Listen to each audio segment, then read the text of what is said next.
So welcome to another open seminar of our Princeton Byrne Research Initiative, Interactive Histories Co-Produced Communities, in which we attempt to explore moments of what we call co-productions in the entangled histories of Judaism, Christianity, and Islam. In thinking about co-production, we seek to understand better how these three religious traditions have continuously formed, reformed, and transformed by interacting with and thinking about one another. I'm sure that both our today's subject, the historian Josephus in his manifold forms and faces, as well as our speaker, Dr. Caron Bay, will contribute a lot to our understanding of the ambivalent dynamics of such religious co-production. David Nirenberg sends his regrets that he cannot be with us today, but like everyone who misses one of our open seminars, he can watch it afterwards on our YouTube channel. And with that, I hand over to Jonathan Binyam in Princeton, who will be introducing Caron Bay and moderating the discussion. Thank you, Katharina, and thank you everyone for coming on this Monday morning or afternoon, wherever you might be. Yeah, I'll introduce Caron, and then Caron will talk for I think around 45 minutes or so, after which we will open it up for questions and discussions, and at which point feel free to either use the raise hand function in Zoom, or if you prefer, you can type your question in the chat and I can read it. It's my pleasure today to introduce Caron Bay, who is currently a postdoctoral researcher in the Institute for Jewish Studies at the University of Bern, and is quickly becoming a leading expert on Sefer Yosefon and its Latin sources, especially the 4th century De Excidio Hierosolomitano, also known as Pseudo-Hegesippus. Caron earned his doctorate degree in religion in 2018 from Florida State University, where he also completed a second master's degree in classics, somehow managing to do both in less than 5 years. He has authored, by my count, 19 peer-reviewed journal articles that have been published in a number of prominent journals, and he's also the co-editor of 2 forthcoming edited volumes. His first monograph was titled Biblical Heroes and Classical Culture in Christian Late Antiquity, the Historiography, Exemplarity, and Anti-Judaism of Pseudo-Hegesippus, and is hot off the press, having just been published by Cambridge University Press earlier this year. Caron's prolific output and his masterful grasp of both primary and secondary sources across several areas of study has earned him numerous grants and awards, including a Fulbright grant, and most recently, the Manfred Lautenschläger Award for Theological Promise from the University of Heidelberg. He's also been awarded several fellowships in the United States, in Europe, and in Australia, some of which he has had to decline because, there's just too many fellowships. He's currently working on his second book project, which, in his words, will be the first detailed study of how Sefer Yosefon, the most important piece of medieval Jewish historiography, simultaneously underwrites, i.e. endorses, a historicized view of Jewish identity grounded in Hellenistic Judaism, and overwrites, i.e. replaces, a contrasting Latin Christian view of historical Jewishness, thereby resurrecting the spirit of Hellenistic Judaism for the medieval Jewish imaginary. His talk today will draw from this monograph in progress and is titled From the Rebel, Flavius Josephus, the Fall of Jerusalem, and the Jewish-Christian Articulation of Jewishness in Early Medieval Europe. I will now turn it over to you, Caron. Thank you, Yoni. I find these academic introductions less embarrassing when I'm not the object of them. Why do we do this to ourselves? But thank you. It's very generous. And thank you to Jonathan in the first place for inviting me to give this talk, and to Katerina and David for hosting it, and to all of you for coming I should begin by saying that I have a lot of respect for and interest in the religious co-production project that's ongoing between Princeton and Barron. And so it's really, really a pleasure to be here. And I hope that what I'm going to talk about will be of interest to some of you as your work kind of in general is to me. So I'm going to share my screen here. All right. Can you all see that okay? Okay.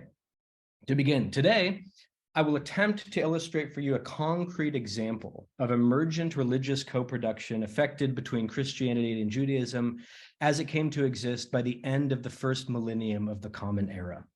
As a literary historian and philologist primarily, I'm first and foremost interested in the written and linguistic expressions of this phenomenon.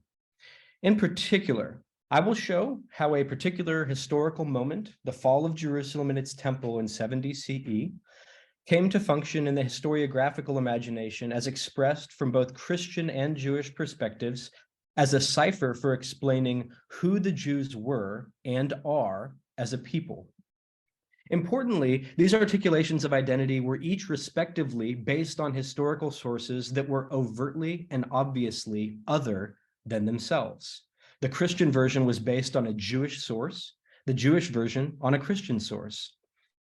Thus, across the first 1,000 years of the Common Era, Christianity and Judaism were indeed not as independent as they often seem to have been, but in line with David's and Katerina's overarching theory, they participated, at least in certain circumstances, in a process of co-production. Maybe we should say processes. Before I introduce the text to be discussed today, let me trace out some of the most salient points of connection between the work I'm presenting here today and David's and Katerina's overall conception of religious co-production as represented by their concept paper written last year. To begin with, I find the terminology of religious co-production helpful, and I subscribe to the necessity of a terminology that can account for ongoing dynamic processes of complex interrelations. A term we've lacked heretofore. Within this space, I restrict my analysis here to religious co-production as it can be shown to have manifested within scribal artifacts, which is to say the relationship between written and lived co-production is a really important conversation, but it's a conversation for another time. The stricter domain of inquiry is not only a byproduct of my being a student primarily of literary history, but it's also a conscious methodological choice, which is suspiciously convenient given my own objects of analysis, that is texts, comes with a set of felicitous benefits as well. This approach also comports with David's and Katerina's leading example, which illustrates the co-production in Quranic and Talmudic and Pauline passages revolving around the golden calf incident at Sinai. The Sinai example also constitutes a narrative considered historical within the bounds of canonical or semi-canonical literature, and just so, the passage and texts I'm talking about tonight refer to historical events within writings that, for both Christians and Jews, were or would become at least quasi-canonical. Thus, the framework hammered out within the core conceptual paper of the Co-Produced Religions project aligns precisely with my own understanding of what is occurring in texts like those I'm about to start talking about. Indeed, I grew up as a scholar, as it were, assuming a similar framework, largely under the influence of work like Daniel Boyarin's 2004 book, Borderlines. As it happens, the language and approach of Boyarin's influential book anticipates to some degree the more capacious methodological program laid out by the religious co-production group. Boyarin targeted heresiology specifically within Christianity and Judaism as a mechanism of religious co-production, or rather production. He didn't have the co.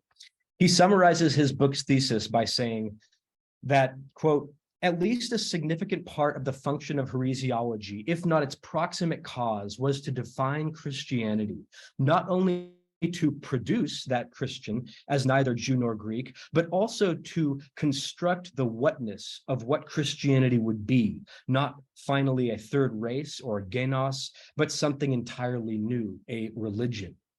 In another place, he says that early Christian heresiology, whatever else it is largely the work of those who wished to eradicate the fuzziness of the borders, semantic and social, between Jews and Christians, and thus produce Judaism and Christianity as fully separate and opposed entities, as religions, at least in the eyes of Christianity.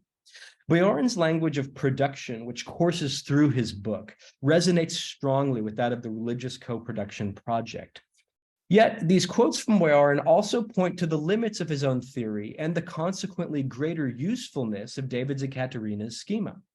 A focus on heresiology is limiting per se, but perhaps more important is the heavy focus upon agency implied in the second quote you can see on this slide. A more organic, far-reaching, endemic notion of religious co-production is, I think, a boon.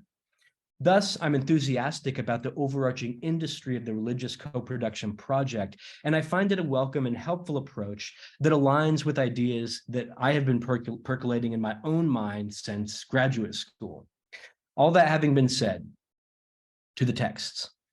Today, I'm talking about 3 texts, though I will concentrate on 2. That represent a process of co-production. I will use one passage which appears in each of these texts as a home base from which this co-production can be illustrated clearly and in some detail. Yet the argument stands for the respective entireties of these texts, as I understand each of them to be concerned with narrating the destruction of Jerusalem and its temple in 70 CE as a way of speaking about who the Jewish people are.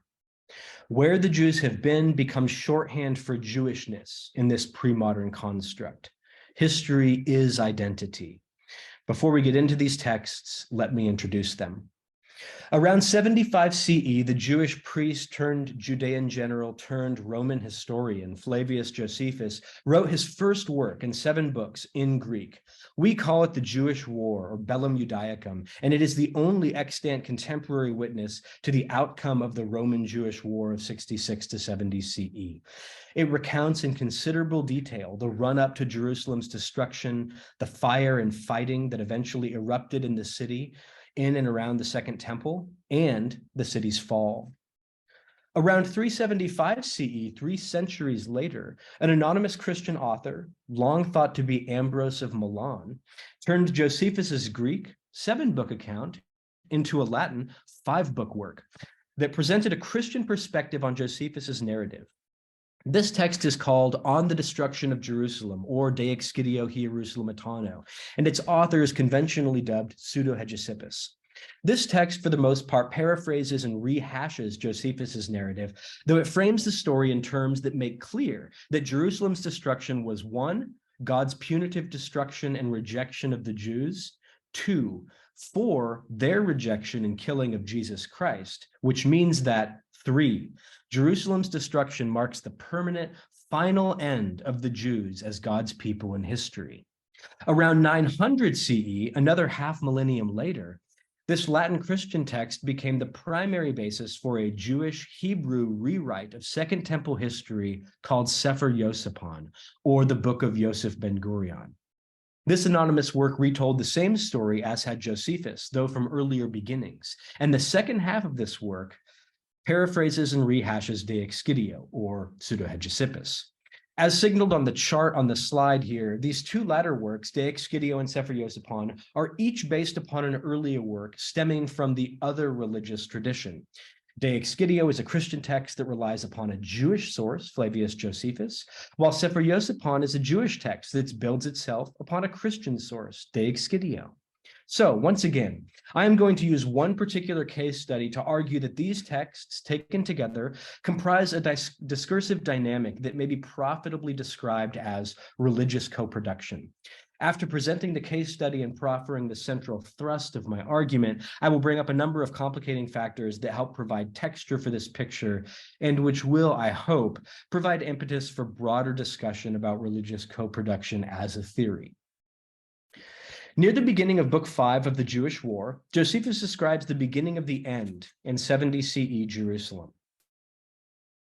The Judean factions within the city turned the temple precincts into a battleground, and the Roman commanders Titus and Vespasian, backed by God, says Josephus, move against the sacrilegious and suicidal city. At one point, Josephus departs from his third-person narrative to address the city of Jerusalem itself, and he writes, "O most wretched city, what such thing have you suffered at the hands of the Romans, who entered in to cleanse your native impurities with fire? For you were no longer the place of God, nor were you able to endure, having become a grave for the corpses of your household, and having made the temple a civil war burial ground. Yet things might be able to improve again if at some point you were to propitiate the God who has destroyed you. But it is the law of the writer to restrain emotions, since this is not the proper time for personal lamentations, but for the narration of facts." And so I proceed to the after history of the insurrection. For an ancient historian to move away from the third-person voice like this in the middle of his narrative is odd. Josephus himself signals this in his penultimate line here, when he refers to the law of the writer, the nomos tes graphes in Greek, which mandates description, not lamentation. Likewise, John Marincola, one of the great 21st century scholars of ancient Greco-Roman historiography, called this passage in Josephus striking. The address of a city is something we might expect from Greek tragedy, not historiography, though it does find precedent in the prophetic traditions of the Jewish and Christian scriptures. In any case, this passage is unusual, and the latter adapters and translators of Josephus's Jewish war recognized something important in it. In this passage, Josephus assigns blame for Jerusalem's destruction to Jewish infighting, naming the ultimate cause or agent of Jerusalem's destruction, God, and, as you can see underlined on the slide, hints at the potential non-permanence of Jerusalem's downfall. All of these factors will be helpful for us to keep in mind. Here is what's going to happen to this passage. Around 375 CE, the author of On the Destruction of Jerusalem, or De Excidio, in other words, Pseudo-Hegesippus, is going to take this passage and turn it into ground zero for establishing the message of his work.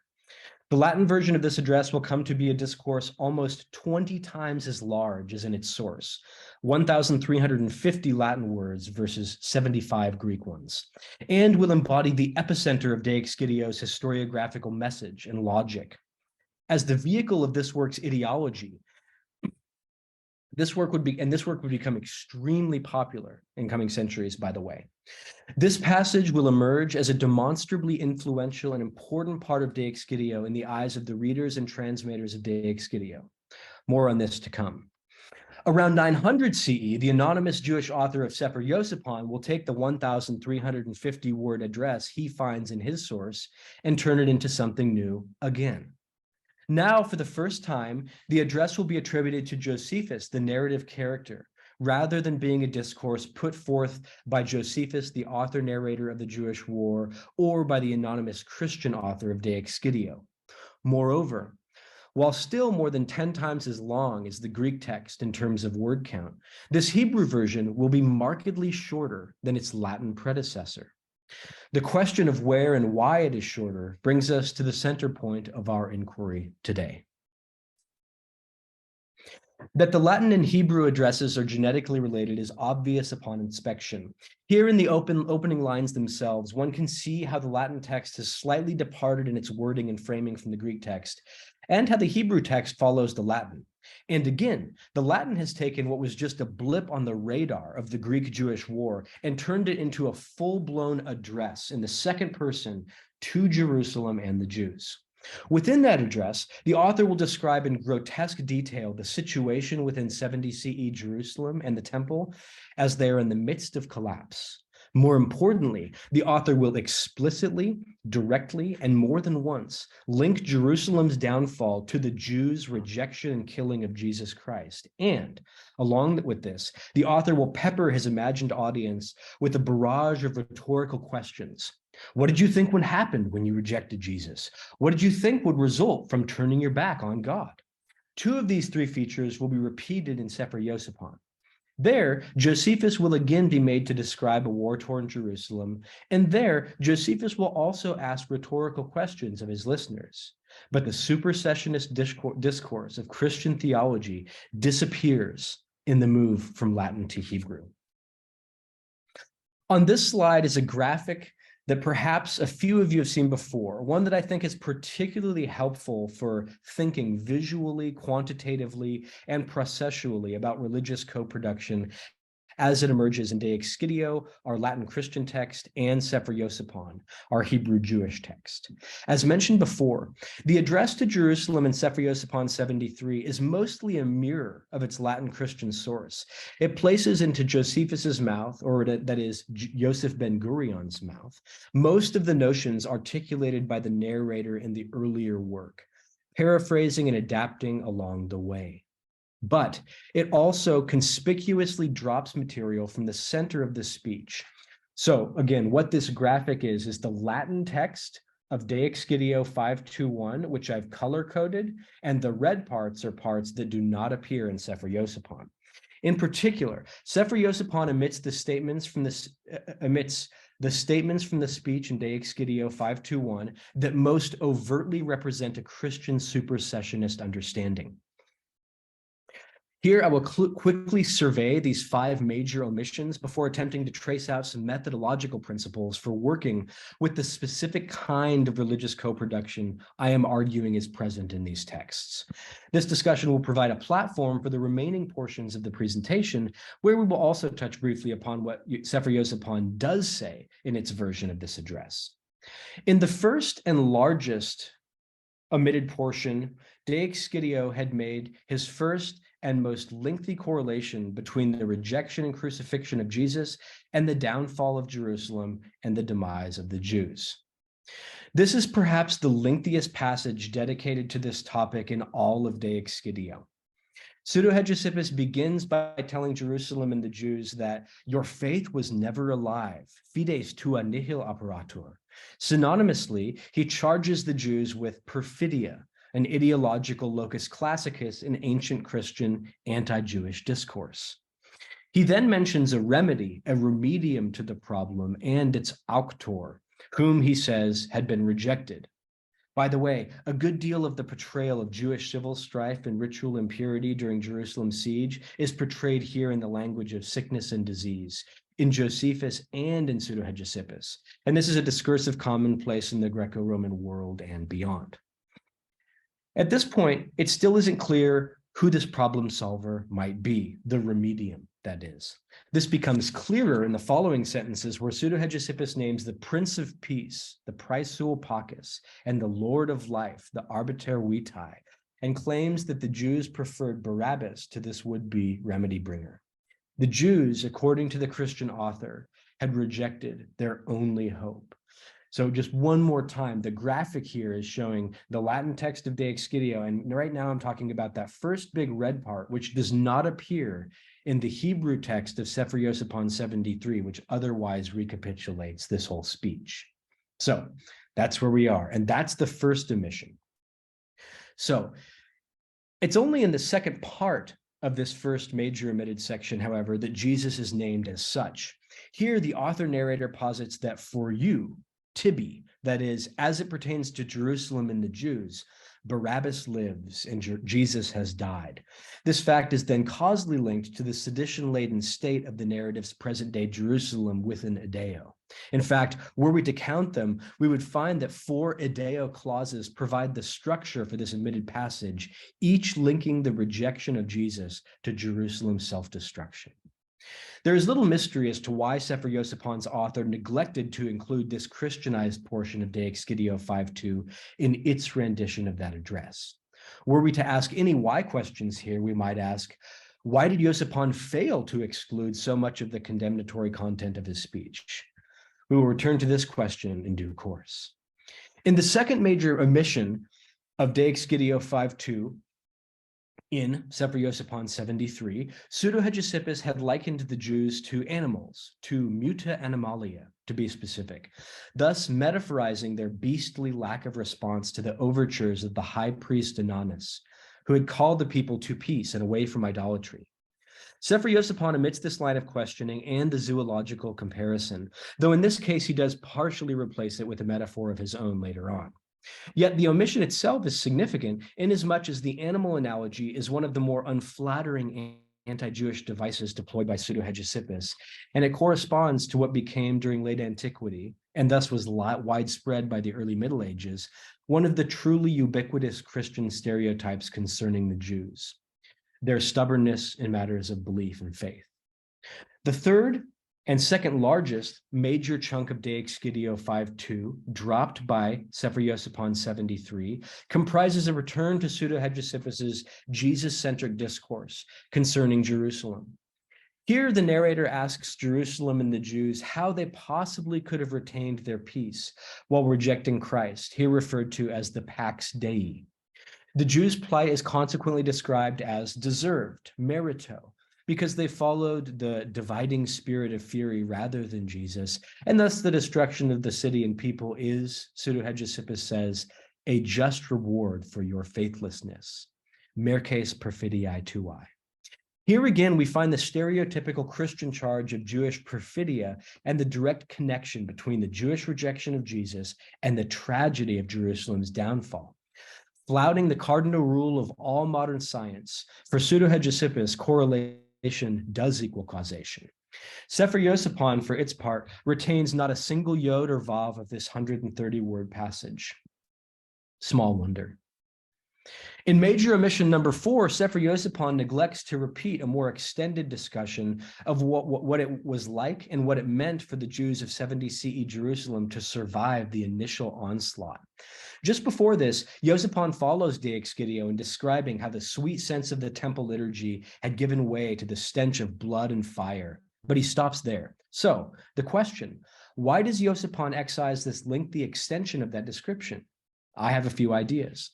First, in this section, Pseudo-Hegesippus posits that the Jewish patria, the ancestral customs, had been dissolved, salui, along with the laws of nature. And while one could read this as representing a temporal state of affairs, the late ancient Christian imagination would, I suggest, have apprehended such a statement as denoting something more absolute.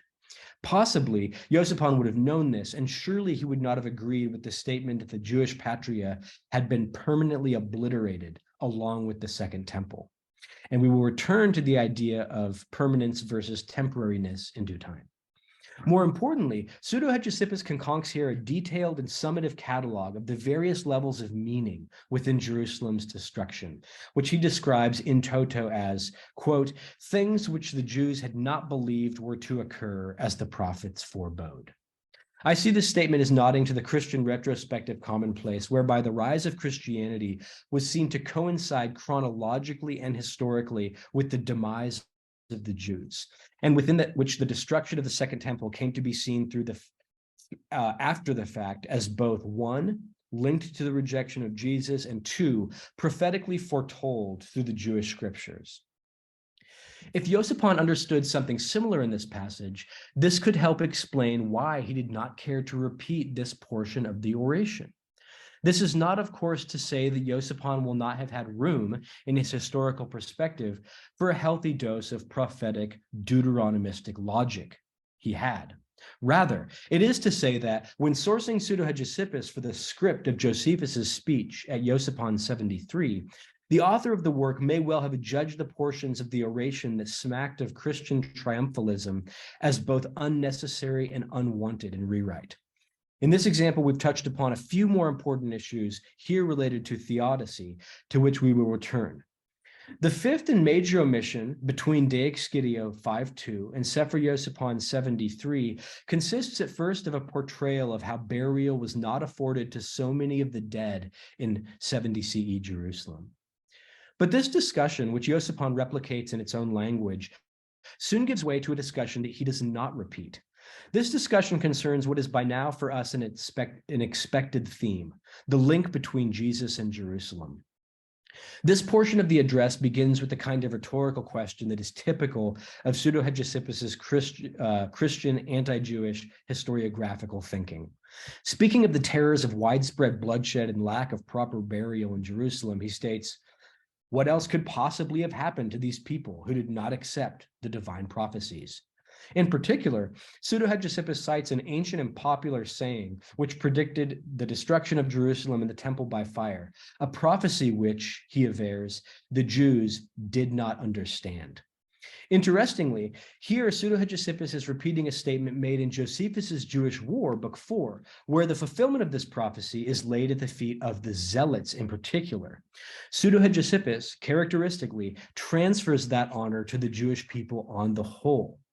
Most significant of all in this fifth omitted section of De Excidio 5.2 is the charge that the Jews, quote, crucified the temple of God, templum Dei crucifixerunt, and the subsequent explanation of, quote, what the temple is, with a quote from the Gospel of John 2:19.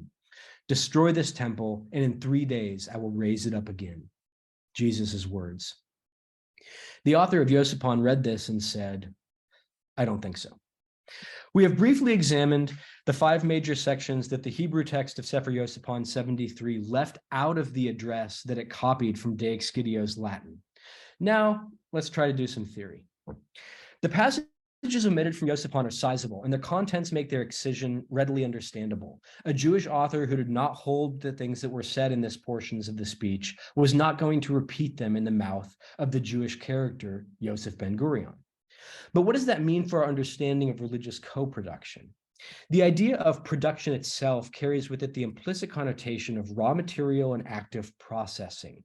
Any product constitutes some particular thing that has been the object of some particular action.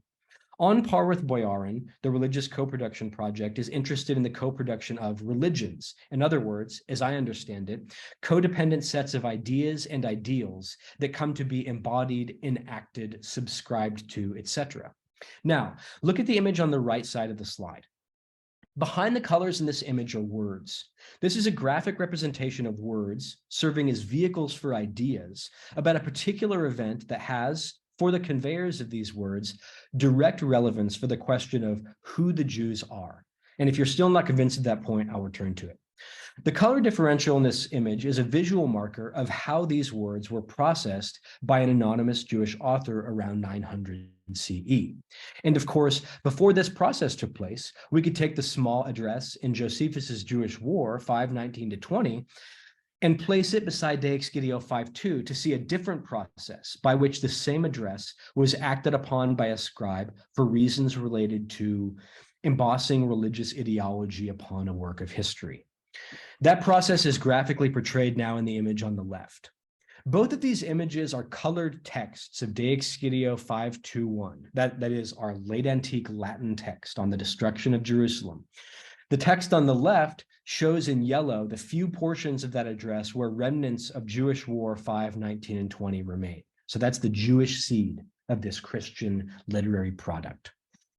The text on the right shows in blue the majority of that address that finds its way into Sefer Iosipon's Hebrew version. Both images give us something to think with, I suggest. I would like to suggest that these passages present a particular kind of religious co-production, a particular dynamic that occurs within the macroscopic vision of co-production between the Abrahamic religions being mapped out by David and Katerina and all of you on the religious co-production team. Specifically, these color-coded passages represent identifiable raw material, that is a literary passage, that has been reworked into a product, yet which remains recognizable in its earlier iterations, even as subsequent versions emerge over time. In each case, a Christian or Jewish author has taken raw material produced by their religious other and processed it. On the left, we see a green Christian product produced from a yellow Jewish base. On the right, we see a blue Jewish product created from an earlier Christian base, the latter represented by both the red and the blue together. The kind of co-production we find here is cumulative and direct.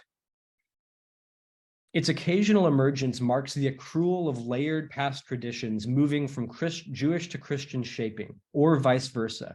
And such shaping marks overt and direct engagement, at least to the eyes of modern scholars it does, with the verbalized notions of the Jewish or Christian religious other. Different than traditionary phenomena wherein a Christian or Jewish or Islamic text comments upon, alludes to, cites, or rebuts an earlier textual tradition of the other. The kind of co-production we see here includes a component of definite and concrete retention of words and ideas produced by the other, combined with alteration. This alteration, furthermore, consists of some combination of the following: 1, addition; 2, omission; 3, change. Our particular case of religious co-production has further singularities, and these we will touch upon during and after the final portion of our inquiry today. We've looked into what Sefer Yosipon 73 omits when recounting the lengthy address to 70 CE Jerusalem that it found in its Latin Christian source. What about what it adds? To give a full account of what Sefer Yosipon 73 adds and changes when adapting its Christian source would take at least a good-sized book chapter, a chapter I'm currently writing. Here, I will give one good example, though, of what Yosipon adds within this process. This example will take us to the heart of our inquiry and will help us draw some lines between religious production and co-production, religious identity, and the relationship between particular instances of products, either texts or people or communities, and the larger organic processes of religious co-production that existed on the Jewish-Christian plane in the early medieval period. On this slide, you can see a short passage on the Maccabees, in particular the Fides Maccabeorum mentioned in De Excidio 521, making broad reference to the heroes of 1st and 2nd Maccabees, that is, the Hasmonean warriors like Mattathias and Judas Maccabeus, and the Maccabean mother martyr and her sons. The address in De Excidio rhetorically asks the Jewish people what had happened to them. Their ancestors had been willing to die for the temple and the nation and its customs. Here, you can see that Sefer Yosipon asks the same rhetorical question of the Jews and uses the same historical exempla to do so. Such a passage is emblematic of how much De Excidio is retained in Sefer Yosipon's processing of its Latin Christian source. Yet, quite a bit is different as well. Most immediate and most significant, Sefer Yosipon 73 speaks of the Gevurah, their courage or might of the Maccabees, not their fides. Fides is a Christian term and a classical one, and De Excidio, by the way, uses it in both senses. And it captures in De Excidio 521 a Christian take on the meaning of the Maccabees.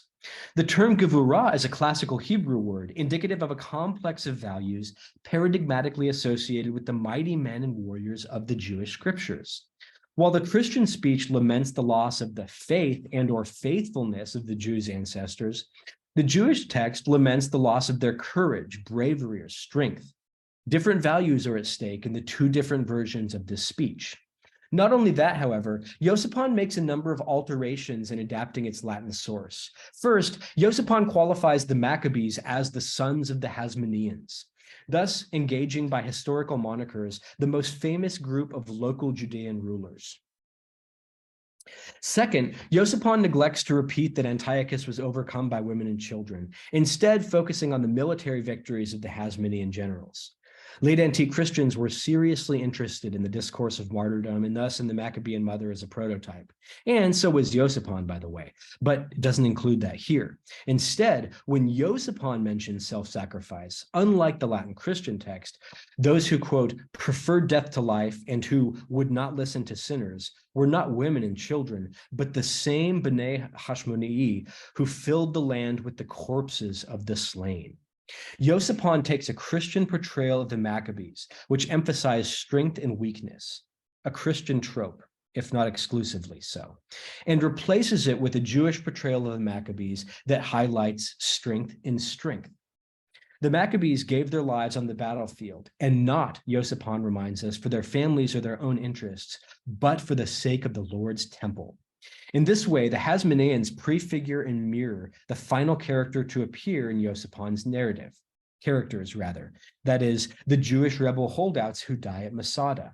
These heroic Jewish warriors, like their Maccabean forebears, die in battle, unlike what is reported in Josephus and Pseudo-Hegesippus, by the way. And they likewise do so for the temple of Adonai. Note again the Vav consecutive in Sefer Yosipon 89, which is effectively the final line of the work. Here's my takeaway from our Maccabean example. The text of Sefer Yosipon prioritizes different aspects of the historic national Jewish character than does its Latin Christian source. The Hasmoneans are transvalued in their appearance in Yosipon 73 vis-a-vis De Excidio 521. And this reflects something that I call the spirit of Hellenistic Judaism, but that's not something I don't have time to unpack at present. We have thus seen in Yosipon 73, however, significant aspects of omission and change, two of the three features constituting the kind of cumulative, residual, structural religious co-production I've been attempting to describe here. And by the way, I would suggest that this kind of religious co-production deserves a name, though I haven't thought of a great one yet. What do you call a dynamic of religious co-production wherein a particular passage or pericope is appropriated and changed and yet retained within a later tradition articulated by and representative of the religious other? This phenomenon certainly has parallels with examples of scriptural traditions that course through Judaism and Christianity and Islam, though there it is uncommon to have an entire passage effectively retained in its structure and valence while critical details are altered, if only because the three scriptural traditions don't often cover the same narrative territory. As a witness to this, consider David and Katerina's Mount Sinai Golden Calf example, where they cite Surah 293 and Bavli Tractate Shabbat 88a against the backdrop of Exodus 19 and intertexts like Exodus 24:7 and Deuteronomy 5:24. Here, though, we're dealing with commentary, interpretation, and explicit citation. Other examples of this kind of co-productive process can be found in Jewish, Christian, and Muslim treatments of the Akedah from Genesis 22, to use the most famous example, and also in the sequential treatments of stoning as capital punishment, as found in the Hebrew Bible, New Testament, Talmud, and Ahadith, though not in the Quran. But the case we have been considering today is different in several ways from this. Here I'll attempt to list the critical and distinguishing features of religious co-production as I'm arguing they exist between Josephus's Jewish War, the Latin De Excidio Hierusolymitano, and the Hebrew Sefer Yosipon. 1. Both of these latter texts borrows and adapts via either expansion or contraction as the basis of its religious production a literary passage from a historiographical work written by someone who obviously and explicitly does not share that author's religious affiliation. 2.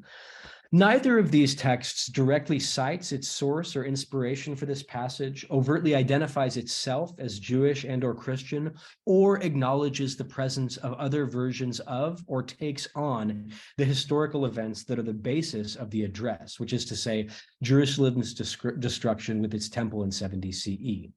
Neither text's outgroup is named as such, and thus both De Excidio and Sefer Yosipon maintain a level of indirection in their respective discourses. Katerina used the word ambivalence in her introduction, and that fits here as well. This can be seen as a rhetorical strategy in itself, or perhaps as an accident of the nature of historiography as scribal practice, which, as Josephus told us, has rules. But in any case, such indirect discourse carries a distinct flavor and particular potential for socio-cultural and rhetorical effect. 3. Both De Excidio 521 and Sefer Yosipon 73 only concern themselves with Jews. Neither text mentions or alludes to Christians. Yet, a Christian cultural imagination provides the unavoidable social and historical backdrop for each text. The rhetorical exigencies of the two texts were, of course, quite different, yet both passages respond in different ways to Christian discourses about Jews that were operational at the times in which they were written. 5. Both De Excidio 521 and Sefer Yosipon 73 are overtly talking only about Jews or Judeans of the 1st century CE, which is to say that both texts are wholly concerned, at least on the surface, with people that had existed centuries before their writing. These 5 features of these texts make this particular case of religious co-production an interesting case study. That is, they do so if this is indeed an instance of religious co-production. Is it? In closing, I turn to this question. In Peter Brigger's book, The Sacred Canopy, Brigger famously stated that, quote, the individual becomes that which he is addressed as by others, in 1960s language. While this statement could not survive the state of knowledge, much less the academic mood of today, it contains important elements of truth. The second person address is a powerful and formative means of communication. Both De Excidio 521 and Sefer Yosipon 73 participate in this communicative form, Yosipon at one level of remove, to speak to the inhabitants of Jerusalem in an imagined 70 CE amidst Jerusalem's collapse. But I have suggested that, if not the aim, at least the effect of both texts is indeed a third-person effect, namely a statement about who the Jews are, not just who they were. They, not you. One way to demonstrate this interest is by examining the theme of permanence or non-permanence present in the passages we have examined. As noted near the beginning of this talk, Josephus maintains an air of hope in his original lament in the Jewish war. Josephus, Pseudo-Hegesippus, and the author of Sefer Yosipon all share an understanding of the Jews' historic relationship with God that may be described as Deuteronomistic. When the Jews were faithful to their covenant with God, this was reflected in their worldly good fortune. So also when they were not. Thus, Josephus may not have seen Jerusalem's destruction as final. After all, had it not been destroyed before and then rebuilt? Pseudo-Hegesippus answers this hope directly in De Excidio 521. Recall the fifth omission from Yosipon's version that we examined above. Here's the end of that passage, where the narrator of De Excidio makes absolutely clear that yes, Jerusalem had been sacked previously, and yes, it had been thereafter rehabilitated, reparata, reformata. But no, it will never be rebuilt after its destruction in 70 CE. For this Christian author, clearly, this has to do with the reason for Jerusalem's 70 CE destruction, the death of Jesus Christ. At the end of Sefer Yosipon 73, no such statements of irreversibility exist. Rather, we find a quintessential response to communal sin. We deserve the punishment we're experiencing. A more explicit expression of Yosipon's retrojected hope for the Jews' future comes in the final chapter of that work. Yosipon 89 ends the work with a quotation of Deuteronomy 34, amongst other verses, promising the future restoration of Israel even after its disciplinary period of God-induced exile. As with Yosipon, so also we can look elsewhere in De Excidio to find confirmation of its Christian commitment to the permanence of Jewish destruction, as in this passage in De Excidio 5:32-1. Okay, so I'm wrapping up here. So for all the pastness of the address in De Excidio 5:2-1 and Sefer Yosipon 73, both passages are germane to each text present-day Jews. The question is, could the Jews be God's people at some point after the destruction of Jerusalem or not? I have argued here today that inasmuch as these two passages speak to this question, they constitute a kind of religious co-production in the early medieval era. De Excidio renders any kind of meaningful Jewish existence as pluperfect, had been, whereas Yosipon renders the 70 CE destruction of Jerusalem as another typical historical example of God's covenant with the Jews in action. Both texts were read and copied to a considerable extent from the early medieval period through the later Middle Ages. Here you can see one manuscript of an 8th or 9th century Carolingian Easter sermon that is based on a virtually verbatim re-rendering of De Excidio 5:2-1 as well. For its part, Sefer Yosipon quickly became an open text, as Stephen Bowman has pointed out, and as it made its way into a dozen other languages across the Middle Ages, it also expanded considerably. Thus, both of the passages discussed here today were widely read, widely copied, popular addresses. How do they constitute religious co-production? I've argued that both passages evince an interest in establishing religious identity, namely Jewish identity, vis-a-vis the events of 70 CE. Moreover, both passages are definitively based upon previous texts written by religious others. De Excidio 5:2-1 would not have existed were it not for Jewish War 5:19 and 20. And Sefer Yosipon 73 would not have existed without De Excidio 5:2-1.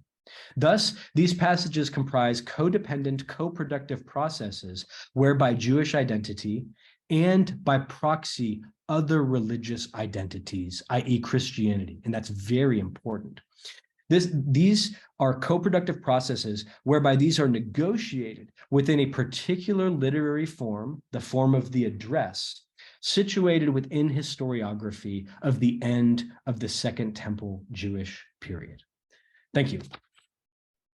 Thank you very much, Carson. And I think if you could go ahead and drop the sharing just so we can see it, we can all see each other. Great. Sure. Thank you again, Carson. I think this gives us quite a bit to chew on, both in terms of the question of microscopic analyses of how different texts are adapted and changed to fit different rhetorical settings, as well as the macroscopic of what this does to our understanding of religious production and co-production. And I will now turn it over to everyone in the group for questions or comments for Carson. And feel free to use the hand raise function, or you can simply put your question in the chat. Jill, I see. Go ahead, please. Thank you so much for this, Carson. This was extremely enjoyable. And as a Second Temple person who moves into the waters of early medieval period, it was really enjoyable to hear your perspective on these texts. So two things. First, when you asked about thinking about sources that sort of take something and then change it, and you're asking like, do we have a time for, or do we have a term for this? Excuse me. Do we have how do I want to say it? Yeah, basically, like, is there a model for this? Do we, basically, is this unusual in some way? I wondered actually about the inverse of that, basically, and is it more normal for there to be change or for there to be sort of sameness? And I'm thinking here about Derrida's archive fever, where he says that in order to inherit something, we actually have to change it in order to keep it alive, because otherwise it becomes a sort of like fossilized dead thing. Yeah. And so I guess, I think that's just a sort of general response to that, but I also would be interested if you find a sort of like replication, a sort of exact replication that maybe makes this stand out as unusual to you. That would be one minor question. That's kind of a big one and also vague. My second question comes with, I love your comments at the end about the sort of shift in tense and thinking about temporality with this. This is sort of a pet project of mine right now, actually. And one thing that I've been thinking a lot about is that Solomon and Solomon's first temple has this very like past-oriented quality. And in late antiquity, the seal of Solomon comes to be, associated with apocalyptic visions and the future. And so when you talk about the temple and the destruction of the temple having this, of course, very past quality, very important sort of historical anchor for both Christians and Jews, but that it gets oriented towards the present and then also the future differently. I was wondering if there are any maybe apocalyptic or eschatological, to be more precise, eschatological sort of implications or sort of tendencies at all in either De Excidio or Sefer Yosipon that might help us sort of nuance this question of how the temporality of the temple is working. Do those questions make sense? Yeah, they do. They're really good questions. So to the first one, I think, so the Derrida archive fever idea, I think is actually a very, very helpful one, but it's helpful in particular ways. Like it's a very sort of conceptual notion of kind of the transmission of ideas, whereas what I think I'm talking about here is a more sort of lived, concrete practice of replication. So it's replication in fact, like we can see this in manuscripts. And I guess my point was that I do find that unusual. I mean, clearly it has overlaps with ideas from Second Temple Jewish history, like rewritten Bible, rewritten scriptures. Like you have these retention plus changing dynamics. But the idea of taking a passage or a pericope or a chunk, or in folklore studies, it would be maybe a story, and preserving it while changing it is something that I think is relatively unusual on the plane of the religions of the book, because their scriptural traditions don't usually cover the same narrative material in the same way. And so here you have an example of a passage that has this like clear Christian iteration in Latin, and then it has a clear Jewish iteration in Hebrew. And it's like, it's so undeniable that this is that, and yet they're very different. And so I think that, I mean, it's not unique in any sense, but it's not particularly common. And I think it's helpful to distinguish it from, for example, David and Katerina's Mount Sinai golden calf example, which is a very similar but also different type of thing. So your larger question about temporality,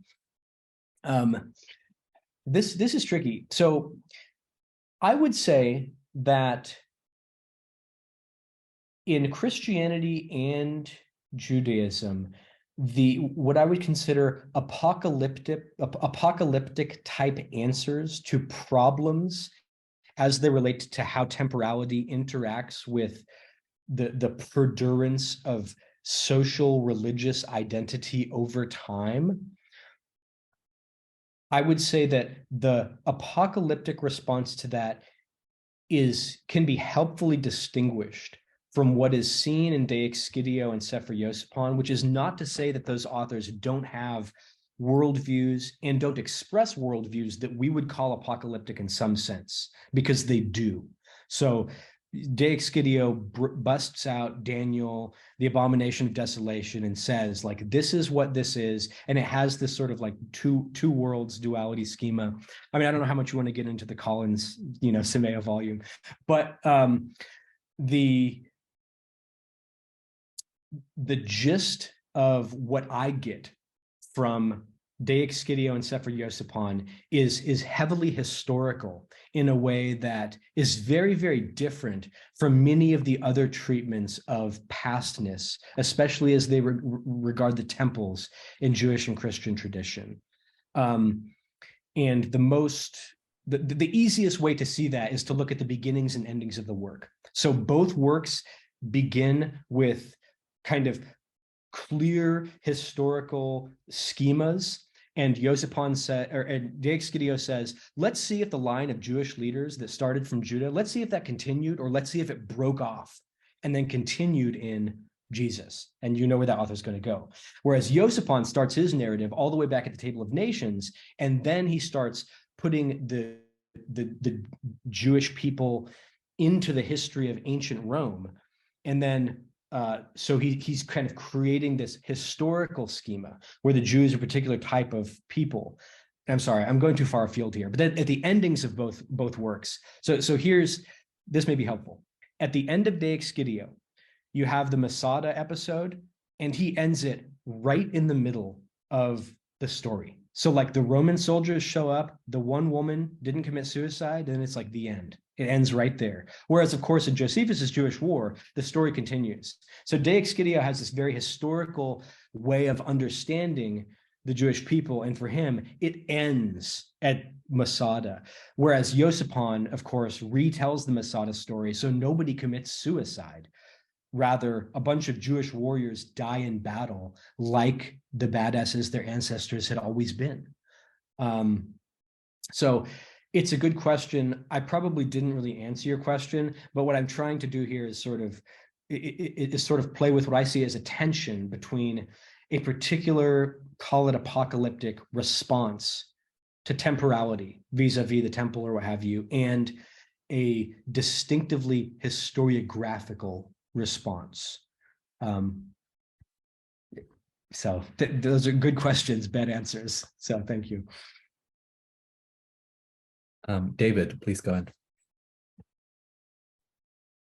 Yeah, thanks a lot for this. It's a really fascinating case of a place where you can pull a ton of fascinating larger implications for interfaith discourse out of a very small space, so to speak. And I wanted to probe a little bit in that direction, particularly the question of theodicy. My specific question is, do you see any cases of the disciplinary metaphor or tough love metaphors or sort of paternal chastisement, because when it comes to theodicy, this often ends up being the way that Jewish Christian debates about the meaning of disaster play out, because obviously in the Old Testament, God's punishments on the children of Israel, they're iterative, they're cyclical, they're disciplinary. Deuteronomy says it's like a father chastising his son. So they're actually a mark of electedness. And what's interesting about De Excidio is it kind of has to prove that the destruction of Jerusalem in 70 AD is an exception to this rule. It's not that kind of punishment anymore. It's more like a punishment inflicted on the people of Noah's time or the people of Sodom. The Bible does allude to these sort of annihilating punishments that sort of almost usher you out of the limelight of salvation history. But that's actually like a pretty high burden of proof to meet. And so one thing that I would kind of wonder is, would Sefer Yosipon then try to sort of reassert that, nope, this is another sort of iterative event in the ongoing history of God disciplining his chosen people, which we know he's always done and always continues to do. And the thing is, like, Christians would even concede this for like the Maccabean moment. Like if you have various numbers of books of Maccabees on record that are very explicit about Antiochus's assaults being an iterative divine punishment, but that's followed by repentance and you're restored to equilibrium. So it's a somewhat vague question, but do you see any sort of like any of these tough love metaphors cropping up, or more generally, like, how does this get adjudicated? Yeah, that's a great question. And I will say, you do indeed see that kind of sort of reframing of the question appear across Sefer Yosipon's use of De Excidio, which again is like the second half of this 90-book work. So he's following De Excidio for that whole time. And you see it, particularly what I've been studying are the speeches attributed to Josephus and other characters. And so in Yosipon, for example, you get a whole bunch more language that talks about our God, our Father, and that emphasizes the Lord's relationship with his people, where in De Excidio, that's not there at all. And it's like, when you look at it all together, it's very difficult to miss. At the same time, what you don't get in Yosipon is a sort of the kind of direct response that you might expect from, so David Bialy and Amos Funkenstein had this idea of counter history that probably a lot of you have thought about, and it's a very, very kind of helpful idea. And I think that it can be helpfully applied to the case of Yosipon and its use of De Excidio. However, the way that Yosipon responds to De Excidio is best illustrated by the omissions we talked about, in that Yosipon will just not include these certain aspects of De Excidio, and in so doing creates an address in 73, for example, that just has a completely different meaning and valence from what his Christian source had. But the author doesn't say, sort of like, I don't know, something like Toledot Yeshu-esque, make a joke about Jesus or what have you. However, I should say later expanded iterations of Yosipon do indeed have passages that do that. So you do get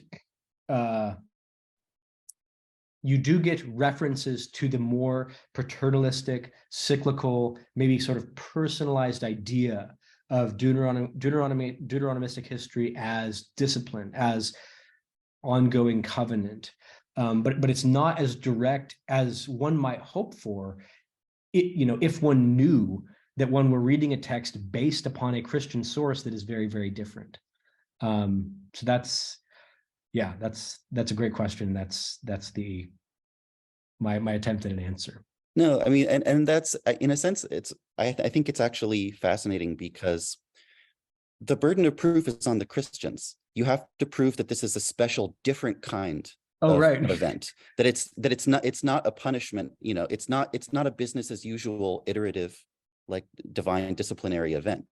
And so in a sense, all you really do have to do is kind of omit the material that's explicitly making that argument that it's a departure from the norm. It's a totally different kind of punishment. So I mean, it's a really fascinating case. So thanks. No, it is. And fair enough, because, frankly, if you look at the Christian argument, as you say, like really what you have is you have a statement of correlation and a statement that equals causation. And then you have a statement, at the end that it's like the Holy Spirit burned the city up this time. This is like way different. And so, it's an argument, but you're right that it doesn't count as an argument in the sense that it's not like, sort of evidence method. It's interesting. Shlomo, please go ahead. So thanks a lot, Carson. Echoing the chorus of appreciation for the paper and the clear analysis and the really wonderful example that we looked at, and anything relating to temple theology, I'm going to be very excited about. So thanks a lot for the paper. And I just wanted to relate a bit to your comments about how you see this as different than cases involving scripture, because this isn't at least formally isn't scripture, and it's not reified in that way. And these stories, when you find parallel stories, it can be interesting to analyze them in this sort of way as almost parallels, parallel iterations of them.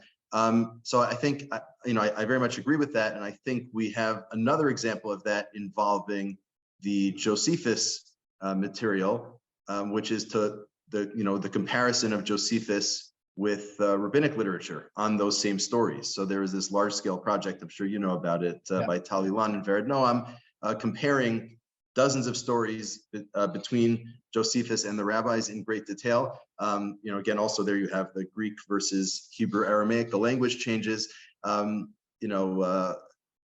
Formally speaking, these are all Jews. It's not different religions, but as anyone who's read the concept paper knows, that different versions within a religion, different approaches, different denominations, to use an anachronistic term, also qualify as cases of religious co-production. And it actually might be interesting to situate the project that you're presenting with that project, comparing the project of comparing Josephus, the Exidio, and Iosipon with the comparison between Josephus and the rabbis, and to sort of see, a rabbinic reception of a text with no clear interceding Christian text versus, slightly later, but not too much later, Jewish reception with a Christian text in the middle. How does that, what differences do you get? And, it's a little tricky because you have to know, maybe Sefer Yosipon itself was influenced by the Talmudic version of the story. You have to account for interference, right? But it could be really interesting to see, not just thinking diachronically Josephus, de Exidio, Yosipon, but also synchronically the parallel result of Sefer Yosipon versus the Talmudic versions of the Josephus stories, how that would play itself out.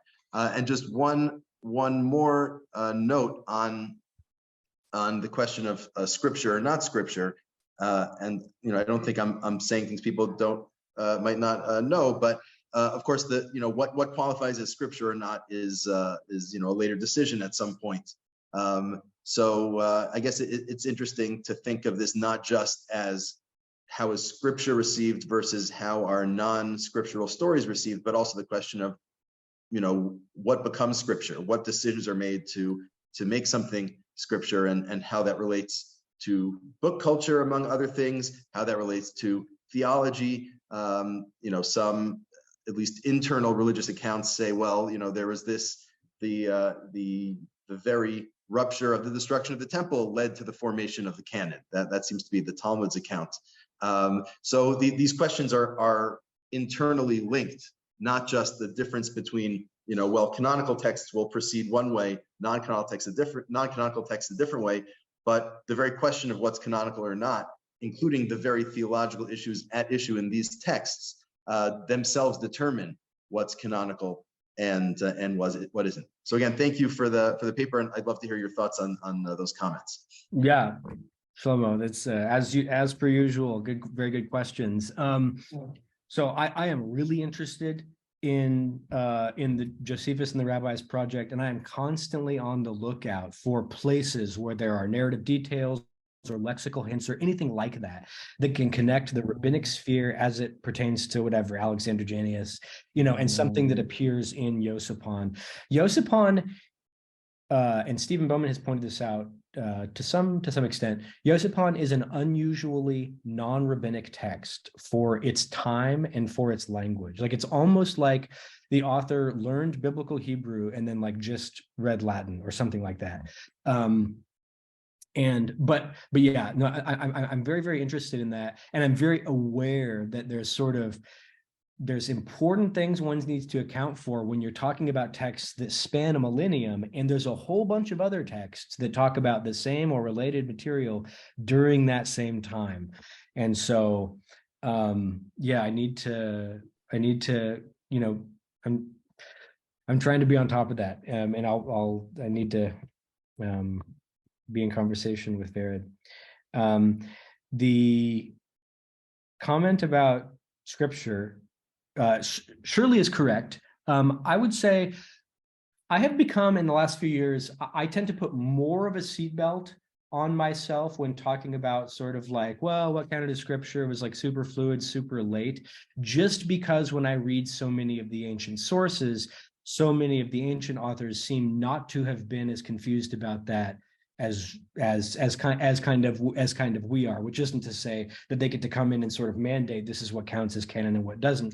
But so, but yeah, no, that is actually a really, really important point. And it's also interesting to note that Josephus himself, or at least Book 6 of the Jewish War, had become implicated as a type of scripture in the Syriac tradition as early as the 4th century, although maybe a little bit later. We can ask David here how old the Codex Ambrosianus manuscript is. But so yeah, that's an important point. And I hadn't been thinking so much about that, mostly because I was talking kind of less theoretically and more just sort of like text historically, which is to say, when I think of the 22 books of the Tanakh, the 27 books of the New Testament, the Quranic surahs,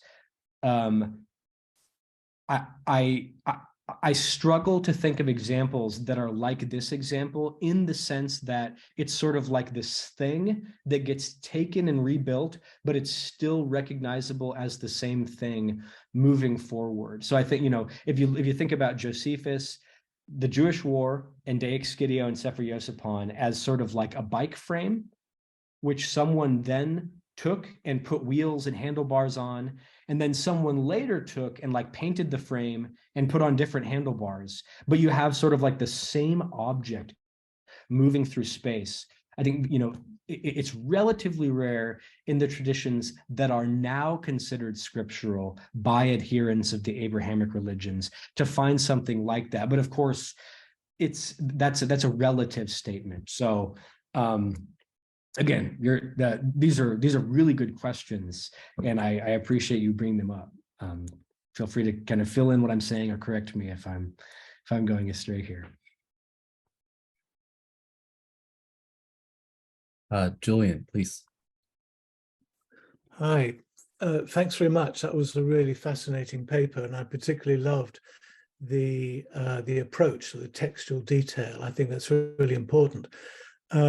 Lots and lots of questions. I just want to limit myself to one brief comment that you don't need to respond to, and then I've got a very specific question. The brief comment is to do with what you said at the very start, in which you distinguished Boyarin's approach to that of the co-production team. My comment was that I wasn't particularly persuaded by the emphasis you placed on the Boyarin's allegedly sort of individual agency approach. In other words, his introduction is heavily influenced by post-colonial notions of the contact zone, cultures meeting in asymmetric relations of power, and so on and so forth. So I wouldn't personally lay too much of an emphasis on the distinction between the two. Okay. But my question is very specific, and that is, were later medieval readers aware when they were reading Iosiphon that they're reading Iosiphon rather than Josephus? Yes. Julian, thank you. This is a really good question. It's sort of like the key question for many scholars who work on Iosiphon, who are medievalists. Nadia Zeldes published a book a couple of years ago, Reading Jewish History in the Renaissance, where she goes into kind of a very little bit of detail about that question and sort of shows that the answer is not always. So eventually it became clear to most people that Sefer Yosipon was not the work of Josephus. However, according to a number of scholars, including Stephen Bowman and David Flusser, as I understand it, in kind of popular circles in which Yosipon, I think that the 1512 Constantinople edition had been read just as sort of basic Second Temple history in Jewish and then later Israeli society until recent times, until today. The understanding is that one is reading Josephus, and we've had some discussions about this. So I'm not totally clear on the more popular level. On the more kind of scholarly level, my read of it is that most authors in the Middle Ages did not make that assumption, but they recognized that Sefer Yosipon had some sort of genetic relationship to Josephine historiography. And I know that's sort of an unsatisfying answer, but you see all these examples of authors kind of whether they're quoting Yosipon or borrowing sections from his work. A lot of times they refer to Yosef Ben Gurion, and so there you have a sort of another level of complication because it's not clear, like, do they mean Josephus by that? Or, I mean, in Yosipon itself, you have the conflation of Josephus and Yosef Ben Gurion, and that's based upon a passage from Book 3 of De Excidio, where two different Josephs, or in Latin, Josephi, are fused. So the best answer I can give you is it's complicated. And probably I'm not the best person to answer that question because there are a lot of people that work on the reception of Yosipon, like Saskia Donetz, who just know that material so much better. Whereas I tend to be more backward facing because I'm an antiquity person by training. So that's it, but it's a great question, and it's one that people need to hold in hand when looking at the reception of Yosipon. And yeah, the only reason I asked, well, I know it's complicated, but there are other people who have their hands raised, so I'll just say this briefly, that the confusion would have a direct impact upon the notion of on the model of co-production that you've been putting forward today. So I do think it's something that would need to be factored in a later iteration of your work. Right. That's good. Thank you. David Levinson and then Christine. Actually, I think Christine was first. If she wants to. Oh, sorry. Ahead. Okay. Doesn't matter. Christine. Yeah. Doesn't matter. No, I thank you. It doesn't matter, but thank you, Carson. Really, just so much fun to think about this and look at these texts with you. And it seems to me that the method used to expose these textual relationships is really a kind of redaction criticism, which led me to wonder whether the term you're looking for to describe the scribal practice itself is redaction, right? Redaction of prior raw materials through processes of addition and omission and modification to create a new work in which the earlier work is still visible. We certainly see this among the works of rabbinic literature. So insofar as the author of Sefer Yosipon is part of that world, we have stories in the Palestinian Talmud that are pretty much replicated in Genesis Rabbah and in the Bavli with redactional modifications, not just a different version of the same story, but a redactional variant. You have whole lines perhaps that are really preserved, and then there's additional material and omissions and modifications. And so I was thinking about that and I thought, yeah, but maybe that's still unsatisfactory because calling it redaction obscures one of the most interesting aspects of the work you presented, which is this intercommunal relationship, right? And it seems to me that that's an element that's unique here. I'm not surprised to find the Babylonian Talmud drawing on the Palestinian Talmud or works of Midrash and modifying them. It's a little surprising. I think what makes this co-productive, right, obviously, is, as you pointed out numerous times, the really interesting factor that you have a Christian text that's preserving and modifying an earlier text. So I wonder if there's sort of, intercultural redaction or something that would sort of capture this to bring out the co-productive element in it, because that to me is the surprise factor. Yeah, Christine, thank you. No, you're exactly right. And it's methodologically, clearly it's directly related to, good old classical redaction criticism. And no, so that's great. I was trying to think of, what to do with this. That's a great suggestion. Well, I think what makes us sort of shy away from categories we know is precisely this element of it being, why is this person using this? And so that's what you don't want to lose or obscure when you come up finally with your terminology. Yeah, no, you're quite right. Jonathan, may I jump in because I have something that is related directly. Sorry, David, is it okay for you? Katerina has the term. Yeah, because so thank you very much. It was really a joy. And I especially appreciated, of course, your engagement with what David and I tried to do there. And I have the question, you tried, and this was so great, to think about the very metaphor of production and co-production. And I have to say that neither David nor me and also our academic collegium members are absolutely happy with that term of production. And so it was great that you really thought about that. And then because it sounds too like crafting, sometimes. And you use the metaphor of raw material so that people would have raw material and my question is, from what perspective is that really raw material? Is it from the perspective of the authors? Like, I don't know, in redaction analysis, do we think about the Vorlage as raw material? And especially if those authors were aware of their Vorlage being religiously other, to what extent is that material really raw for them, or is it for us? Certainly it's not for us, but would you imagine it was for them? So that was the idea of raw material. What is behind it?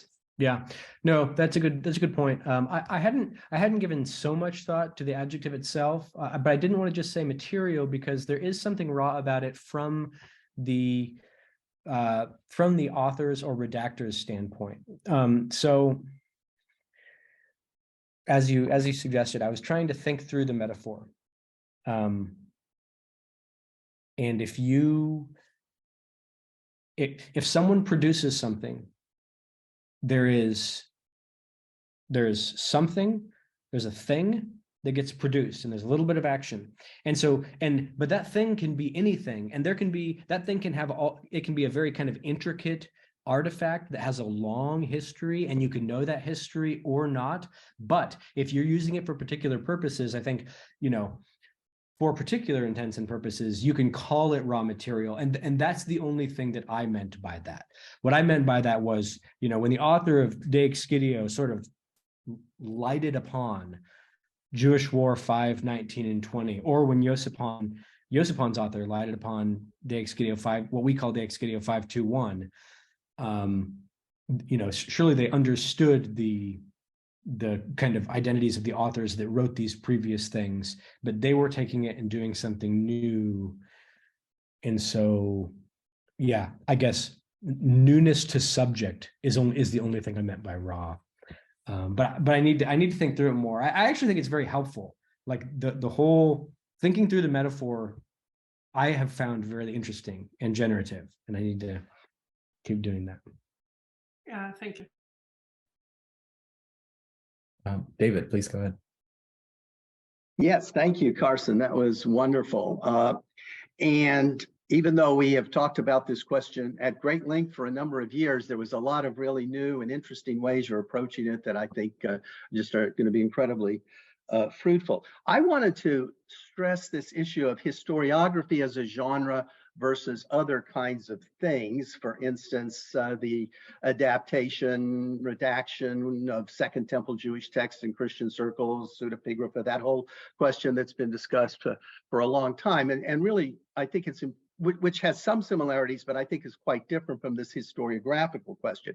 And I want to begin with the fact that as you know, for more than a decade, I've been looking at all the Latin translations of the many manuscripts of the Antiquities and of the War.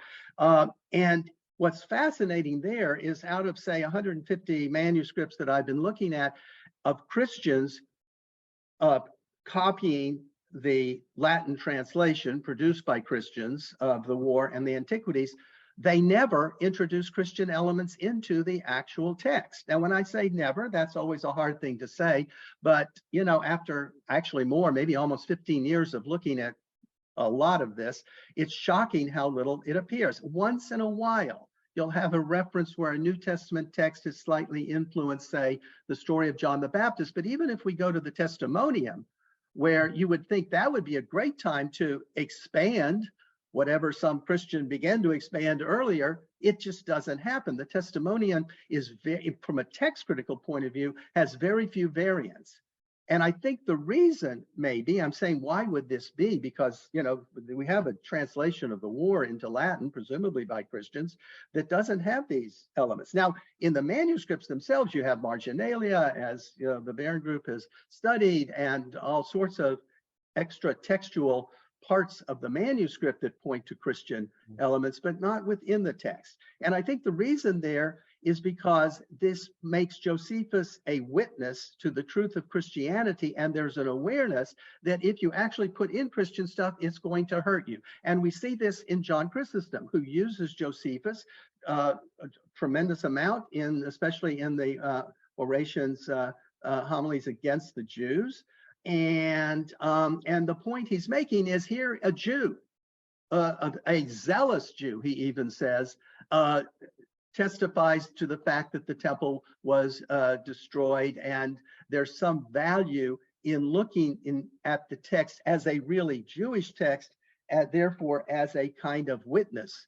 And I think that becomes a different thing. Now, the next thing I'm going to bring in, of course, is Julian, because in the stories about Julian, in the historians who continue Eusebius, in Rufinus and Philostorgus and Sozum and Socrates Theodoret, that story, which is meant to prove that the temple really is forever, you're never going to be rebuilt again and all of that, in that story, we have quite a bit of addition of Christian elements. We have crosses appearing on garments in the sky. It becomes very explicitly Christian, which is, I think, a different model.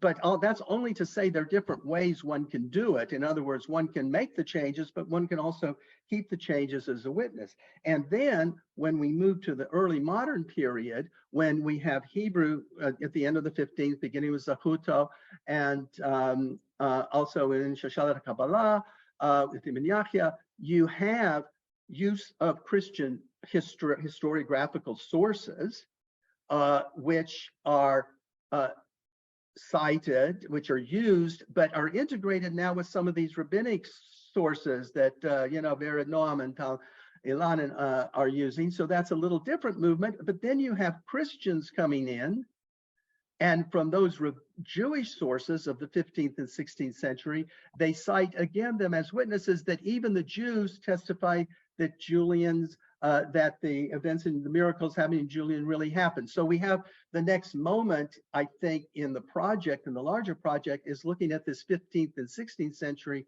adaptation by the first Jewish historians in this early modern period, taking Christian sources, adding some Jewish elements, which in this case they get from rabbinic tradition, but then those texts being used by Christians to prove that Jews in their own chronicles were aware of what happened to in the time of Julian. So it's kind of an interesting development. I think there's a long history and a lot of interesting texts we can bring in conversation with what you've got. Sorry, that's pretty wide ranging, a lot of different things, but it's I was thinking of where do we go next? What other examples do we have? And especially this puzzle about why not more Christian material in these in the actual Latin translations that we have. So anyway, enough. Sorry about that for the length. Yeah. No, thank you for that, David. It's very interesting. I mean, there's certainly a spectrum of including sort of particular expressions of particular religious identity in these different kinds of texts. I mean, in the Latin translations of Josephus, it doesn't seem weird to me that there's not Christian material. What seems weird to me is that there is not more Christian material in a work like On the Destruction of Jerusalem. I mean, so a total of 2 Christians appear in the text very briefly, and much of what is said about Christianity and Christians is understated. And so, De Excidio could be read by a late antique reader, Jewish, Christian, or neither, and fully understood and appreciated. And the reader wouldn't necessarily get bogged down by details that only a Christian or Jewish reader would understand, or certainly details that were about what we call Christianity or Judaism. So it's a very, very interesting dynamic. Like, as I was saying in response to the other David's very good question, the understated nature of what I guess you could refer to as the historiographical rhetoric in De Excidio and Sefer Yosipon is really worth thinking about. And the fact that they weren't signed; they're anonymous authors. Anyway, this is great. And I was just going to say what I was talking about primarily was in the scribal tradition, in these 150 manuscripts that some Christian scribes wouldn't have been tempted every once in a while to put something in is kind of interesting. But again, I think this idea of witness depends on the veneer of objectivity, which again, Chrysostom stresses. I'm being objective because I've got a Jewish text. And at that point, it becomes important not to mention this element. Now, of course, this also has some implications for Second Temple text, where the idea is it a Christian or is it a Jewish text? Well, how could it be? I mean, look at Joseph and Asenath or something like that. How could it be a Christian text if it doesn't mention Jesus? Of course, the possible answer might be because they don't want to present it as a Christian text. They want to present it as something else, maybe a Jewish text, or be more objective. Anyway, but thanks again. And there are a lot of places to go from here for a lot of scholars in a lot of different fields, I think. So thank you. Yeah. Maureen, please go ahead. Hi, thank you very much. I found a lot of interesting things in your talk, and it made me think of a case which I think may be similar. It's the case of the longer medieval Hebrew versions of the Book of Judith, which were made after the Vulgate, the Christian Vulgate, and the Vulgate itself is made after a Jewish Greek book. So that seems to me quite similar. And the question that I want to ask, I'm pretty sure you can't have the answer, but really it's a mystery to me. This process, like, why use a Christianized version of the text? Because in the case of the Book of Judith, there were others, a Jewish version of the text, but some communities still chose to use the Vulgate. And I'm wondering if in your own study, you have any hypothesis as to why they use this specific text and not other accounts, because it's been a mystery for me regarding the Book of Judith. Yeah. Maureen, thank you for that. That is a wonderful parallel that I haven't put enough thought into. But yeah, you're right. The Greek to Latin to Hebrew in the case of Judith is it's a great parallel. Hypotheses I mean, I could whip out hypotheses all day long. So David and I have tried to track down the answer to, can we determine exactly which Latin manuscripts the author of the original Iosipon might have used? Because there are a handful of manuscripts that contain the Latin translation of Josephus's Jewish Antiquities, or at least a good portion of it, and De Excidio. And David Flusser, when he created the critical edition in the late 70s, and then again in 1981, revised edition, hypothesized, and even before that had hypothesized that the author of Iosipon used one of these manuscripts. David can speak more to that because he's sort of narrowed down the manuscript families that the author must have been engaged with. Myself, and this is pure hypothesis without any sort of backing, my hypothesis is that the author of Iosipon, the Hebrew text, was indeed interested in responding to Christian ideas about a range of things, mostly about the way that Jewish history related to what I'm calling Jewish identity, and that the point of the work was to reclaim a robust notion of Jewish identity based upon what we call Hellenistic Judaism for a kind of Jewish readership in the early medieval period. This is more or less the thesis of the book I'm working on. And so what I'm trying to show that via very, very close analyses of the most ideologically important passages that are shared between De Excidio and Iosipon. And in fact, they're all speeches. So that's short answer. Thank you very much.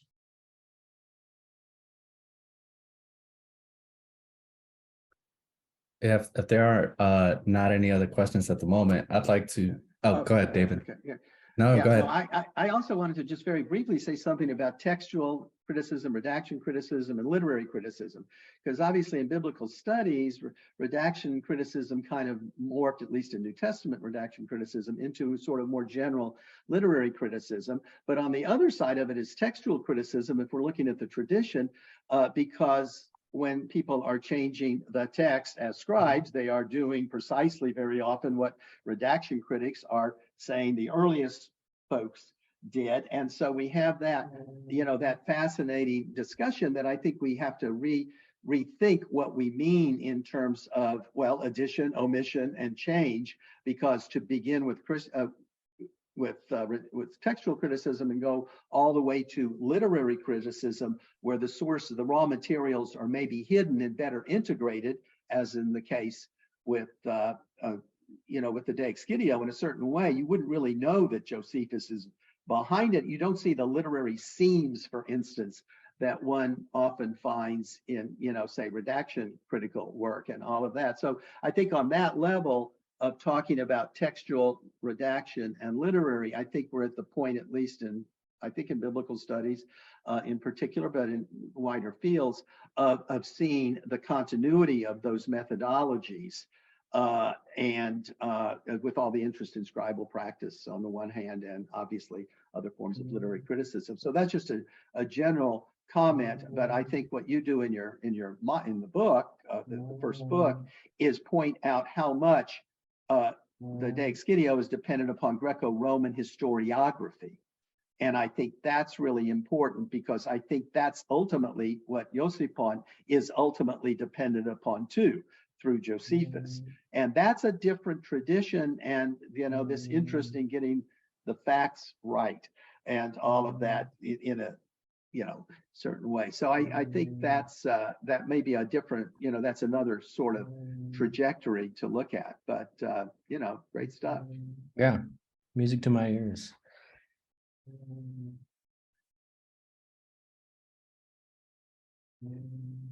Yeah, and I was just gonna follow up on the question that David Gyllenhaal raised earlier, and what David Levinson had mentioned about the significance of Julian to the Christian argument that if you want to call it, the religion of Judaism had come to an end as a consequence of or as a consequence of the not just the destruction, but the finality of the destruction of the Second Temple. And I think when I was writing about this in my dissertation, one of the arguments that had been put forward for trying to contextualize the De Excidio was that this was in response, in part to Julian's abortive attempt to rebuild the temple. But as Maureen pointed out in the chat, I don't know if you got a chance to see that, you do have this argument in pretty explicit terms in Eusebius as well, that this is a final destruction in contrast to other moments of God's punishment of Jews for sinfulness that you find in the biblical saga. And I'm wondering if the emergence of that argument prior to the 360s, 370s, if that weakens, in your view, this move to try and identify the anonymous author of De Excidio as someone living in the wake of Julian's attempts to rebuild the temple. And then I have a second question that's still relatively vague in my head, so I'll try and make it as clear as I can, which is, so I was really struck by the fact that you mentioned that Christians are not mentioned in either text, at least not with the frequency that one would expect, at least in the case of the De Excidio. And there isn't like, or the authors are kind of hiding themselves and their religious affiliation. There's this like deliberate anonymity, which I think is really interesting. But at the same time, they do talk about like their version of Josephus.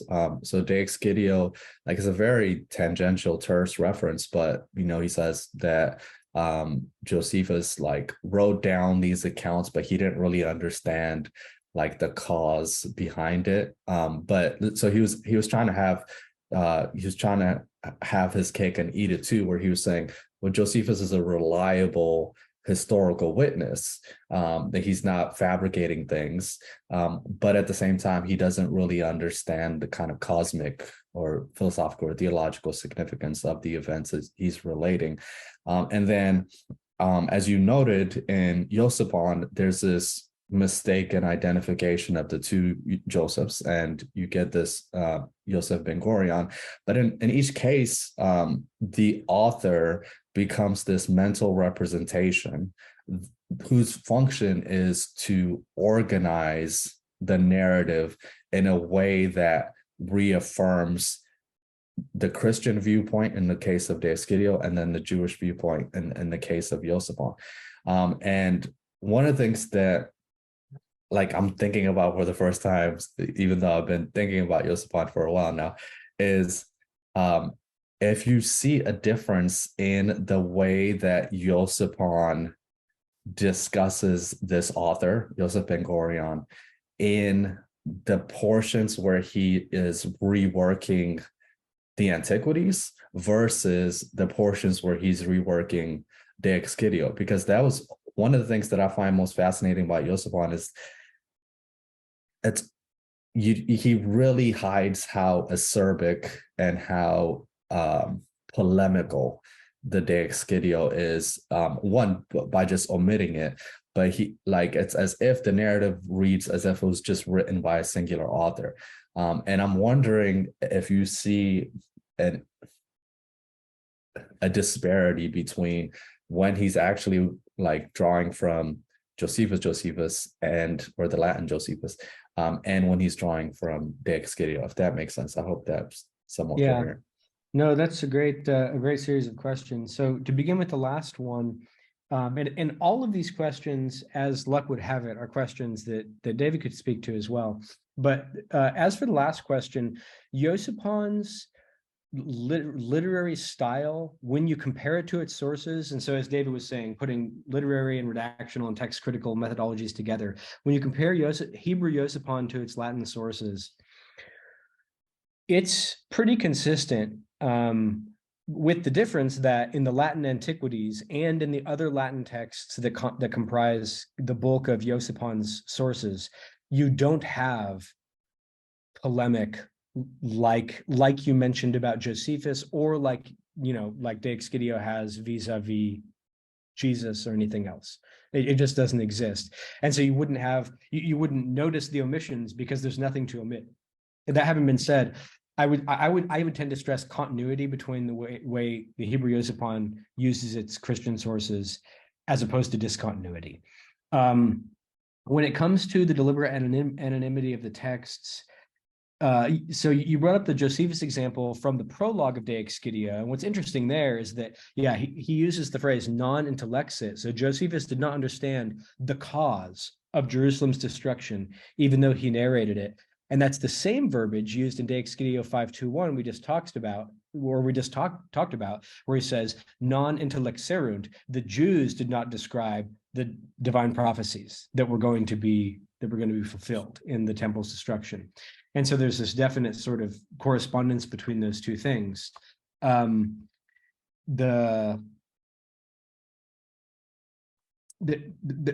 a slight difference in the way that the texts sort of deploy their anonymity, because, as I mentioned, and as you know well, in Iossipon, Yosef Ben Gurion says Iossipon 73, which we just talked about, whereas in De Excidio, the author does it, and that was what made Josephus's kind of thing so weird. Josephus is writing history, and all of a sudden he's like talking at Jerusalem, and he's like really distressed, and he's like, "How could this happen?" Then he's like, "Okay, get it together, man.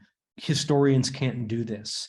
And it's a very, very striking thing. I think, back to David's comment, a lot of this goes back to ancient historiographical conventions, because you read the important scholarship on ancient Greco-Roman historiography. So for example, A.J. Woodman, 1988, Rhetoric and Historiography, makes the point that I think scholars in ancient historiography generally agree on, that when you're writing history in the Greco-Roman world, what matters is that you show that you are nonpartisan, at least to like some level. Because if you're an interested author, you cannot be trusted. And so that makes sense of what we're talking about here in terms of authors not having a ton of Christian content, not being super polemical, all of these different things. Like if these authors are influenced by this long-standing tradition, like this is the Western world's tradition of this is the way you write history, that goes some way toward explaining those things. So lastly, to the Julian question, I don't think that the presence of the idea in Eusebius weakens the hypothesis, because it's always only ever really been a hypothesis. Like a few people have picked it up, but in 1977, Albert Bell's dissertation, he said, De Excidio would make a lot of sense if it was written in the wake of Julian's abortive attempt to rebuild the Second Temple, because XYZ. And in fact, everything he said still stands. It's just that it's not brand new or for the first time. But I don't know that we thought that those ideas were necessarily. Interestingly enough, I wrote a long chapter for the first book on the post-Julian context of De Excidio, and then ended up taking it completely out. So it's not in there at all. But I kind of want to return to that, because what I want to show is that a whole bunch of the biblical figures and texts that De Excidio inserts into the speeches in his narrative are texts that Julian uses in his rhetoric about the temple, about the Jews, and about the terrible Galileans in his Against the Galileans and elsewhere. So anyway. Yes, David, go ahead. Just one quick thing that I'm playing with now and haven't really published it yet, but it's very interesting. In the first part of Sefer Iossipon's use of Josephus and the use of the antiquities, which goes up to chapter 50 of Iossipon, he constantly refers to Yosef Ben Gurion. He cites him as a source. He even gives whole paragraphs which appear to be, which they aren't actually, but appear to be verbatim quotations from Yosef Ben Gurion. And he says, and he uses the biblical formulation at the end, and all the rest of the great deeds of Aristobulus you can read in the books of the Maccabees and in Yosef Ben Gurion. However, as soon as he gets to the place where he's using the De Excidio, he never does that. He never cites from that point on the book of the Sefer, the book of Yosef Ben Gurion. I'm not quite sure why. I think a good case could be made that he's aware that he's using it because of the name, but it totally changes the way he cites them as an authority, which I take to be your question, Yonatan. In the first part, he uses it very explicitly, but then it never appears in the same way. The book itself is not cited, which I thought, I think that's, I don't know how that's going to fit in, but to fit in with another of Carson's points is when he talks about the Hasmoneans, when he uses the antiquities, he talks about the Gvura, the great valor, and they are really, to use your term, badasses in terms of they're presented in this very Joshua-like book of Joshua and way and Judges way, and it's. I think you'll have to figure out how that's Hellenistic Judaism, where those things tend to be, for obvious reasons, played down. So it's kind of a mixture of his biblicizing, a term you've used before, and his Hellenistic Jewish thing, because it goes back to they kill a lot of people, and he revels in that fact, just as you have in your in the quotation that you cite. He emphasizes that, and in Masada he does it. So good. Sorry for me. I'm sorry. Yeah, those are all good points as well. There's a lot to think about there. Yeah, I think there's going to be quite a lot to follow up and think about, and we have just a few more minutes, and I just wanted to pitch an impossibly difficult question at you, Carson, and to finish us off, which is, does the historiography of the destruction of the Second Temple constitute a unique moment in the relationship between the three religions because of this argument for a final destruction? And what I mean by that is I'm not really aware of any other cases wherein one of the three religions is trying to argue that the other two have been completely destroyed because they're living among the continuing of these other religious traditions. So is that, particularly for historical religions as they are, who believe that God speaks in historical events, is 70 a unique moment in your view? In my view, I mean, answer that question for us. Yeah. Well, so I mean, I think for the author of Yosipon, it's unique in one sense, but in another important sense, it's not. Whereas for the author of De Excidio, and as Maureen just texted me, or texted everyone, in the eyes of Eusebius, also was. And I think that came to be kind of a Christian commonplace. Yeah, and as far as Islam goes, I mean, Christianity and Islam are both distinctive in the way that Islam sort of like from the beginning accounts for the continued existence of the religious other in terms of Jews and Christians in a way that Judaism kind of never had to, and Christianity just decided not to, because, all the movers and shakers were all Jews at first anyway, and then it just got really weird. Yeah, so it's an interesting question. I mean, there's been, let's see, and there's been books recently written on that question. But back to J.Z. Smith and Bruce Lincoln, what does it mean to ask if something's unique in this respect? True. It's a very fair point. Yeah, and Carson, thank you so much. We are out of time, but I think you've given us quite a lot to think about and chew on. So thank you for your time, and thank you for everyone for coming and for your discussions and your questions, and look forward to future events. And I hope you have a great Monday and a great rest of your week. Thanks for the invite, Yoni. Thanks, Katerina. Yeah, thanks. Good to see you all.